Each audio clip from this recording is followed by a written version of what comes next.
Hola a todos, el trabajo que les vamos a mostrar corresponde a la tarea número 1 en la asignatura Neurología a cargo del docente, el doctor Lara Morales José Eugenio.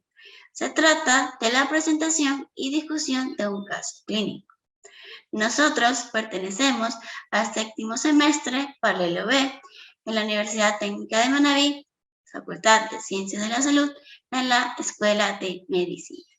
Los integrantes, según el orden de participación, son Navarrete Bermello, Jonathan Javier, Rodríguez Fortis, Marilyn Fernanda, y les habla, y finalmente Muñoz Argote, Kevin José. El trabajo incluye la presentación del caso, historia clínica, signos, síntomas, las imágenes diagnósticas, tomografía, resonancia magnética, angiografía, entre otros estudios, tratamiento, medidas terapéuticas, el diagnóstico y el desenlace del caso. Esperamos que les guste y vamos a empezar. Bueno, tenemos una paciente de 45 años de edad de sexo femenino que acude a la consulta por presentar un cuadro de visión borrosa por un tiempo de evolución de 13 meses. Inicialmente fue diagnosticada con edema de papila en otro hospital y como el tratamiento no tuvo un tratamiento efectivo, su condición se deterioró durante los siguientes 2 meses. Al ingreso no presentó otros síntomas de hipertensión intracraneal como cefalea, náuseas, vómitos o cualquier otro déficit neurológico. Entre los antecedentes patológicos personales y familiares, cabe destacar que no presentó ningún antecedente de interés y tampoco los antecedentes farmacológicos. Dentro de la exploración física, tenemos que en el examen neurológico, en el examen de sensibilidad, esta persona no presentó ninguna anomalía en el examen sensorial. En cambio, en la motricidad y los reflejos, la paciente presentó un reflejo lumínico en el ojo izquierdo más lento y disminución bilateral de la agudeza visual, que sobre todo era más severa en el lado izquierdo. En el examen oftalmológico se evidenció mianoxia nasal izquierda, no se observaron otros signos de focalización neurológica y en el examen de fondo de ojo se evidenció que había un papiledema bilateral. También se le realizaron pruebas diagnósticas como resonancia magnética cerebral, donde entre otros hallazgos, bueno, aquí tenemos en la imagen A un corte sagital, podemos evidenciar que hay un leve agrandamiento ventricular supratentorial. Y en la imagen B, en un corte axial, vemos el signo de la silla turca bacular en la radiación óptica derecha, de lo que corresponde al tálamo lateral. También se le realizó una punción lumbar donde tenía una presión de líquido cefalorraquídeo de 330 milímetros de agua, con lo cual estaba elevada.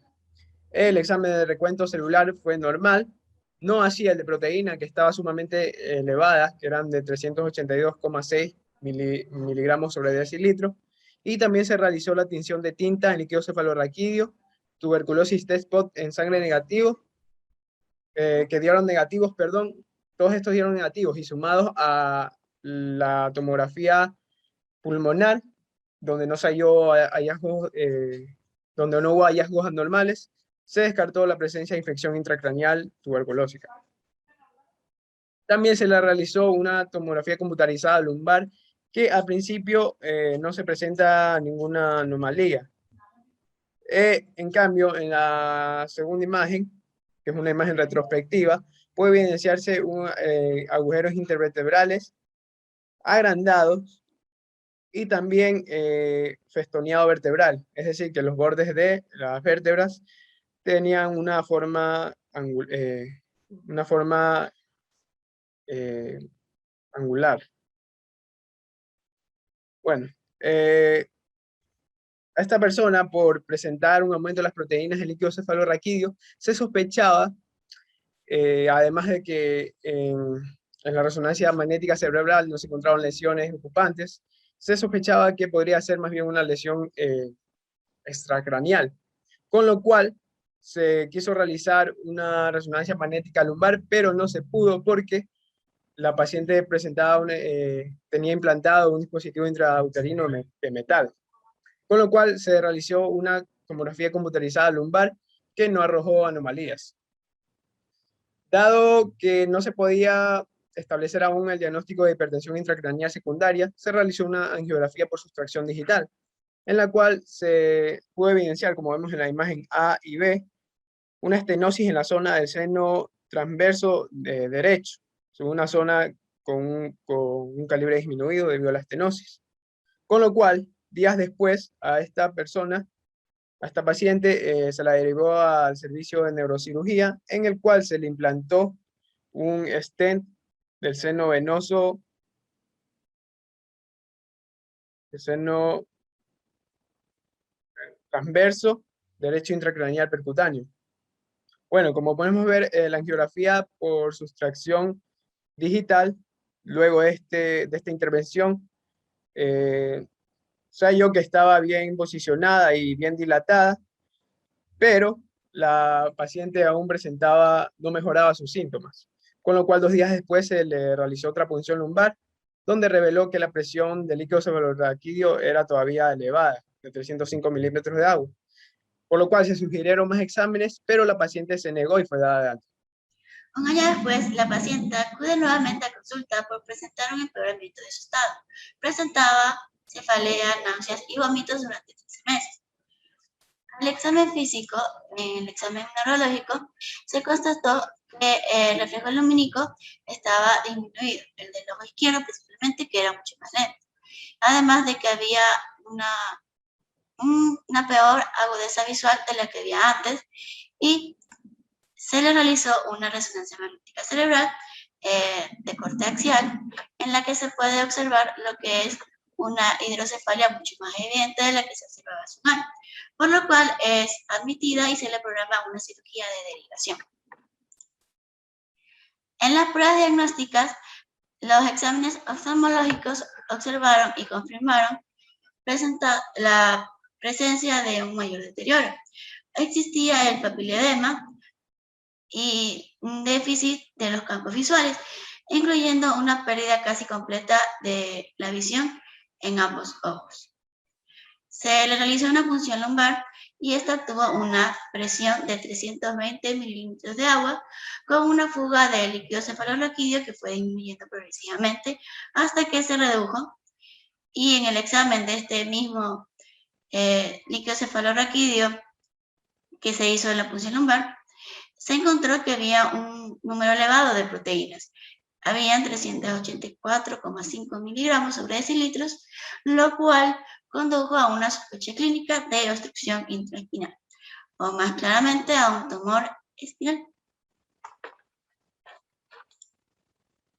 Las pruebas diagnósticas. La resonancia magnética espinal total. Esta de aquí se realizó antes de la cirugía de resección y se puede observar claramente el tumor intramedular a nivel de L1 y a nivel de L3. Y posteriormente, después de la resección, esta nueva resonancia magnética espinal total nos mostró una resección completa del tumor. El diagnóstico. Luego de todas estas pruebas, se pudo dar con el diagnóstico de un escondoma, y las medidas terapéuticas empleadas y el desenlace fueron los siguientes. En primer lugar, tenemos que se le realizó una operación de resección quirúrgica, una cirugía que fue exitosa, y posteriormente el paciente presentó una mejoría paulatina de sus síntomas. Sin embargo, lo que respecta a la agudeza visual, esta de aquí no pudo restablecerse, inclusive después de un periodo de un año en el que se le realizó una llamada de consulta y se constató que este no había mejorado. Esta afectación ocular se asoció sobre todo a la atrofia óptica que se presentó por una supresión durante un periodo prolongado, es decir, a largo plazo, de la hipertensión intracraneal, y en este caso, idiopática. Discusión del caso. Este artículo fue extraído en la revista BMC Neurology y tiene un factor de impacto de 0.86, que es de un cuartil 2, según la Simago Journal Country Rank. Y a continuación vamos a hablar un poco acerca de la relevancia y la aportación en la medicina. Bueno, Tenemos que el caso descrito nos ayuda a recordar que la hipertensión intracraneal y la hidrocefalia pueden ser expresiones clínicas secundarias a la presencia de tumores intraespinales, para no precipitarse a establecer un diagnóstico de hipertensión intracraneal idiopática. Entonces tenemos que, para establecer el diagnóstico de la hipertensión intracraneal idiopática, deben cumplirse varios criterios. Estos son conocidos como los criterios de Dandy, los cuales incluyen signos y síntomas de aumento de la presión intracraneal, también la ausencia de hallazgos de localización en la exploración neurológica, tenemos la ausencia de la deformidad, también el desplazamiento o la obstrucción del sistema ventricular y el paciente despierto o alerta con estudios neurodiagnósticos por lo demás normales. Entonces, tenemos que un aspecto muy valioso que podemos aprender de este caso es que, a diferencia de lo sucedido en el presente caso, la paciente se negó a la realización de más exámenes.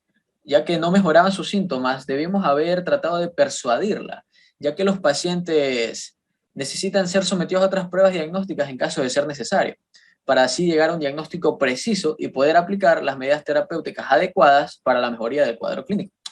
Tenemos también que la hipertensión intracraneal idiopática es un trastorno de presión intracraneal elevada de causa desconocida, que se presenta predominantemente en mujeres jóvenes de edad fértil.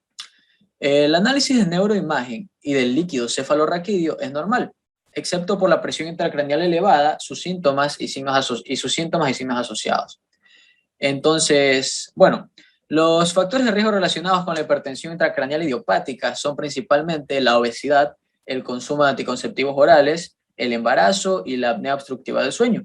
Los criterios diagnósticos son síntomas y signos que reflejan hipertensión intracraneal generalizada o edema de la papila, con presión intracraneal mayor a 250 milímetros de columnas de agua. La composición del líquido cefalorraquídeo normal y el estudio de imagen sin evidencia de dilatación ventricular, un tumor, una lesión estructural o lesión vascular en imagen por radiografía magnética o por tomografía contrastada de cráneo. Tenemos también que el tratamiento debe basarse en la reducción de la presión intracraneal, con el objetivo de aliviar la cefalea y preservar la visión. El error de diagnóstico conduce a tratamientos y pruebas de diagnóstico innecesarias, que son costosos y pueden ser perjudiciales. Un acceso más amplio a la evaluación médica tiene el potencial de disminuir la utilización inadecuada de tratamientos y pruebas de diagnóstico, mejorar la utilidad de las pruebas de diagnóstico al dirigir la utilización adecuada de las pruebas y también mejorar los resultados de los pacientes. Para finalizar, aquí les mostramos las referencias de nuestro trabajo. Y bueno, esta fue la presentación de nuestro trabajo, nuestro caso clínico. Esperamos que les haya gustado y nos vemos en una próxima ocasión. Muchas gracias.